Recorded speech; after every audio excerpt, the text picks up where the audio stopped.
গারুলিয়া পৌরসভার 14 নম্বর ওয়ার্ডের লেনিননগর এলাকায় গত 8ই ফেব্রুয়ারি রওনা দেয় উত্তরপ্রদেশ প্রয়াগরাজের কুম্ভ মেলার উদ্দেশ্যে। 9 তারিখ দুপুরে 3টের সময় সংশ্লিষ্ট আজমির শরীফ এক্সপ্রেসে পৌঁছায় প্রয়াগরাজ স্টেশন।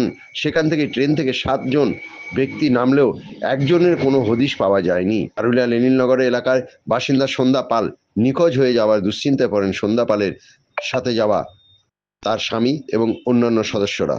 দেওয়া হয় লেনিননগরের বাড়িতে। পরিবারের সদস্যের তরফ থেকে স্থানীয় নোয়াপাড়া থানায় ও রেল প্রশাসনের কাছে নিখোঁজ ডায়েরি করা হয়েছে, যদিও এখনো পর্যন্ত নিখোঁজ সন্ধ্যা পালের কোনো খোঁজ পাওয়া যায়নি। কবে থেকে মাকে খুঁজে পাচ্ছে? আমার মা 8 তারিখ প্রয়াগরাজে গেছিল, 9 তারিখ নেমেছে 3:30টার সময়, তারপর থেকে খুঁজে পাওয়া যাচ্ছে না। কোথায় গেছিলেন মায়ের সাথে? মার সাথে বাবা আর ওনাদের সঙ্গে সঙ্গে গেছিল আরো 7-8 জন মিলে। বাবা কি বললেন? বাবা তো বলছে ট্রেন থেকে নাকি পাচ্ছে না খুঁজে বলে। স্টেশনে স্টেশনে নেমেছিলেন? হ্যাঁ, স্টেশন নামে সে তো বলতে পারছি না, এটা কোনো শিওর নেই। ইয়েতে যাওয়ার জন্য প্রয়াগরাজে কুম্ভ মেলা যোগাযোগ আর করা যায়নি, কোনো যোগাযোগ না, মার সঙ্গে কোনো না নাম্বার কোনো কিছুই নেই।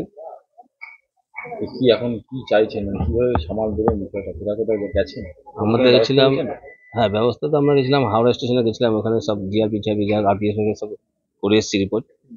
লোকাল থানায় গিয়ে করে এসেছি, নোয়াপাড়া থানা।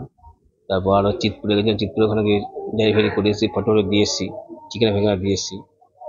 ট্রেন থেকে কি নেমেছিলেন?